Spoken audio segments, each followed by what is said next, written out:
Hai semua orang yang telah menyatakan dirinya beriman, tingkatkanlah takwa kalian kepada Allah dengan serius, dengan sungguh-sungguh, dan pastikan menjaga takwa itu sepanjang hidup. Jangan sampai wafat kecuali kita menjadi pribadi yang tunduk patuh pada ketentuan Allah Subhanahu wa ta'ala.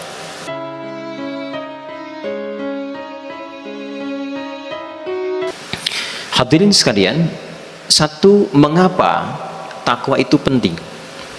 Sehingga saking pentingnya, minimal sepekan sekali setiap Jumat seluruh khatib di dunia ini mengingatkan, wahai jamaah sekalian, wahai hadirin sekalian, mari kita tingkatkan takwa kepada Allah dengan sebenar-benarnya takwa.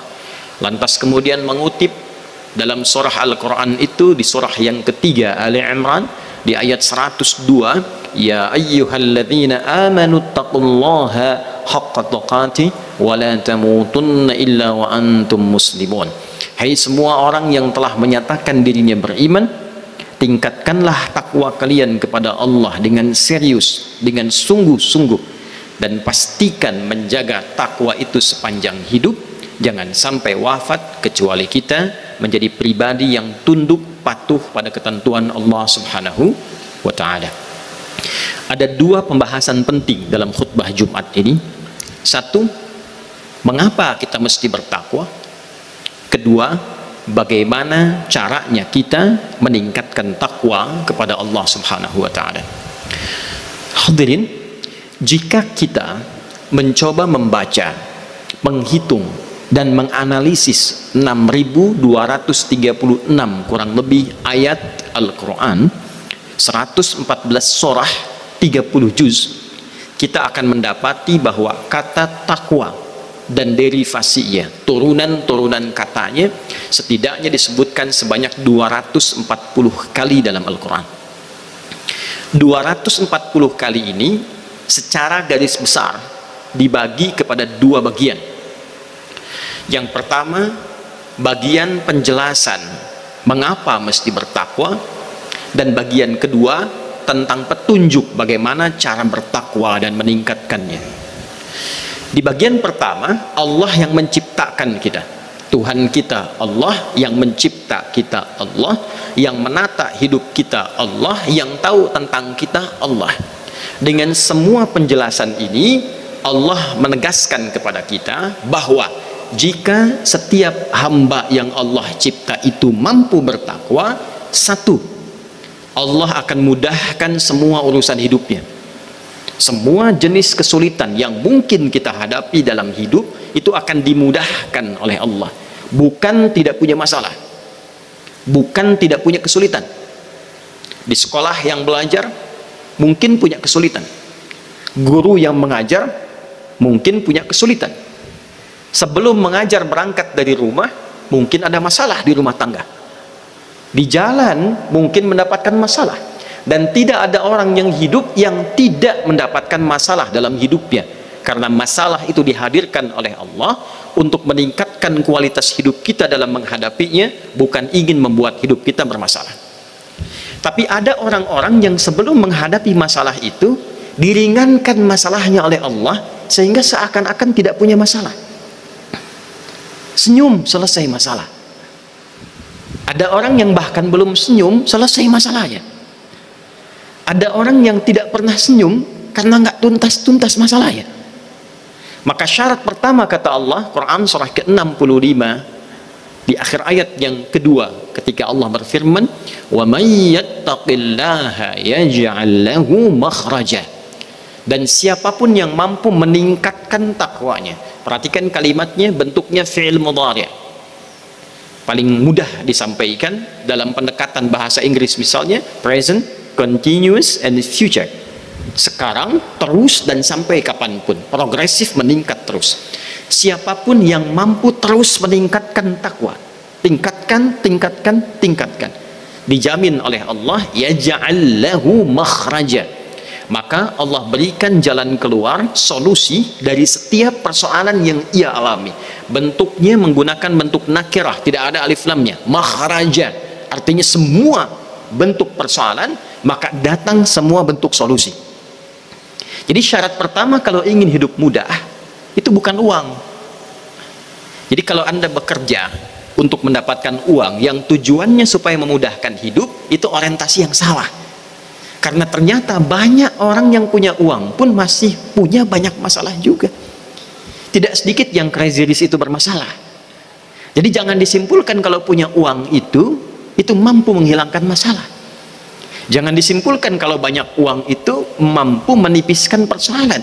Justru terkadang banyak uang, banyak tekanan. Banyak uang, banyak persoalan. Dan tidak sedikit yang punya uang, punya persoalan, bisa mendapatkan solusi terbaik untuk mengatasinya. Jadi kalau ada orang yang punya uang melimpah atau punya kedudukan tinggi, jangan dikira punya kedudukan, punya jabatan tinggi itu tidak punya masalah. Semakin tinggi, semakin kencang anginnya. Semakin tinggi, semakin deras persoalannya. Maka ternyata jika jabatan tinggi, uang banyak, ilmu luas, tapi dengan itu belum tuntas menyelesaikan persoalannya, ada persoalan yang tidak pernah tuntas, bahkan orang lain bisa selesai dengan senyuman, maka kata Al-Quran, cek takwanya. Cek takwanya. Karena syarat pertama bagi Allah yang menciptakan kita dan mengetahui solusi, maha mengetahui semua solusi dari masalah itu, syarat pertamanya takwa, bukan dunia. Di bagian yang pertama, wa yarzuqhu min haitsu la yahtasib, pun demikian dengan rezeki. Tadi yang disebutkan uang itu rezeki, kedudukan itu rezeki, keturunan itu rezeki, kebahagiaan itu rezeki. Kaya tapi gelisah, tidak ada nilainya. Maka ketenangan, keturunan, kekayaan, kedudukan ketika disebutkan dengan nama rezeki, syarat pertamanya kalau ingin berlimpah. Berlimpah itu kadang datangnya dari sisi yang tidak kita duga. Kalau yang standar, silahkan kerja, Anda dapat uang. Silahkan Anda beraktivitas untuk meraih kedudukan, bisa diraih. Tapi belum tentu semua yang didapatkan itu bentuknya datang membawa keberkahan dalam hidup. Maka jika kita menginginkan syarat yang melimpah dari sisi yang tidak diduga, artinya jangankan yang kita ikhtiarkan, yang tidak kita pikirkan pun bisa datang. Maka syarat pertamanya takwa. Wa yarzuqhu min haitsu la yahtasib. Ini ada adik-adik yang belajar, ada guru yang mengajar. Ada rahasia besar dalam Al-Quran kalau ingin ditambah pintarnya oleh Allah, bahkan diajarkan langsung, seperti Nabi Khidir misalnya. Sekarang hari Jumat kita baca Quran surah Al-Kahf ayat ke-65. Nabi Khidir itu dispesialisasikan oleh Allah dengan kalimat min ladunna ilma. Ilmunya itu diajarkan oleh Allah Subhanahu wa taala. Ya, Khidir. Ada yang menyebutnya nabi, ada yang menyebutnya orang soleh yang bukan nabi. Tapi semua sepakat ilmunya diajarkan oleh Allah. Apa syarat pertama supaya kita dibuat pintar oleh Allah? Kalau pintar standar, adik-adik rajin belajar. Kalau guru ingin pintar, tambah belajar. Tapi kalau ingin melewati batas standar, maka iringi pembelajaran itu dengan meningkatkan takwa kepada Allah Subhanahu wa taala. Di mana ditemukan ayatnya? Quran surah kedua Al-Baqarah di akhir ayat 282. Wattaqullah wa yu'allimukumullah. Dan tingkatkan takwamu kepada Allah, maka Allah akan mengajarkan padamu tambahan-tambahan pengetahuan. Nabi Sulaiman alaihi salam ketika meminta kepada seluruh bagian-bagian rakyatnya, punggawanya, siapa yang mampu memindahkan istana Bilqis di hadapannya, Ifrit berkata, aku mampu sebelum engkau duduk singgasana berpindah. Tapi ketika Allah pindahkan kepada seorang yang mampu memindahkan itu hanya dengan sekedipan mata, sebelum mata berkedip sudah pindah. Siapa orang itu? Kalimat Qurannya jelas, seorang hamba yang saleh yang mendapatkan ilmu dari Allah Subhanahu wa taala. Maka takwa bila ditingkatkan, salah satu dari berbagai jenis yang kita bisa peroleh, itu bisa meningkatkan kecerdasan, menambah kepintaran. 3. Setiap kita pasti ingin bahagia. Kalau belajar, bahagia. Di rumah, bahagia. Di sekolah, bahagia. Di kantor, bahagia. Syarat pertama bahagia itu ternyata bukan materi dunia, bukan uang, bukan kedudukan, bukan kemewahan. Quran surah kedua Al-Baqarah di akhir ayat 189, wattaqullaha la'allakum tuflihun. Tingkatkan takwamu kepada Allah supaya engkau cepat bahagia. Bilal itu uangnya lebih sedikit dibandingkan dengan Sayyidina Utsman bin Affan, tapi bahagia. Bayangkan Bilal cuma azan, tiap hari azan, Allahu Akbar, tapi hidupnya bahagia. Ditawari sepeninggal Nabi menjadi hakim agung, hartanya banyak, uangnya banyak, rumahnya megah, hidupnya mewah. Bilal kemudian pergi bersembunyi supaya tidak menjadi hakim agung, bersembunyi untuk mempertahankan sanad azannya dari Nabi sallallahu alaihi wasallam. Jadi ternyata kemewahan itu belum tentu mendatangkan kebahagiaan, tapi ketakwaan sudah pasti menjamin kebahagiaan, pasti bisa kita raih. Itulah sebabnya kalau datang kita Jumat mendengar khatib mengatakan bertakwalah dengan sungguh-sungguh, mari tingkatkan takwa. Artinya apa? Hei yang belum bahagia, ayo kita bahagia. Yang belum sukses, ayo sukses. Yang punya banyak masalah, ayo selesaikan sekarang. Yang belum pintar, pintar. Makanya tidak ada orang masuk Islam kecuali jadi pintar. Tidak ada orang masuk Islam kalau dia mau dagang pasti kaya. Tidak ada orang masuk Islam kalau dia mau belajar pasti jenius. Kapan? Ketika dia benar Islamnya. Kapan? Ketika dia mempraktikkan nilai Islam itu dengan takwa yang sempurna. Maka sekarang pertanyaannya, ya Allah, bagaimana cara kami meningkatkan takwa itu? Bagaimana bertakwa dengan benar? Bagaimana meningkatkannya dengan sempurna? Maka cara bertakwa itu dibagi oleh Allah kepada dua bagian. Dengan singkat dan cepat, satu, ada yang disebut dengan al-bu'dur rabbani, dimensi rabbani, dimensi spiritual, wujudnya ibadah ritual. Salat itu takwa, menghafal Al-Quran itu takwa, puasa itu takwa. Jadi kalau kita saat ini ingin pintar, ingin kaya, ingin punya kedudukan tinggi, ingin bahagia hidupnya, kita tingkatkan takwa. Caranya bagaimana? Perbanyak sholatnya. Maka di situ turun Quran surah kedua Al-Baqarah di ayat 2 sampai 3 itu. Dzalikal kitabu la raiba fi hudal lil muttaqin. Siapa muttaqin, orang takwa ini? Ayat 3-nya, alladzina yu'minuna bil ghaibi wa yuqimunas salat. Nanti lihat di mushaf. Coba lihat tulisan salatnya itu. Alif lam shad lam waw fathah tegak tak marbutah. Bedakan dengan Al-Baqarah ayat 238, hafizu ala salawat, alif lam shad lam waw alif tak maftuhah. Al-Baqarah ayat 238, hafizu ala salawat, itu artinya salat 5 waktu, subuh, zuhur, asar, maghrib, isya, 2-4-4-3-4. Itu standar, kita jaga.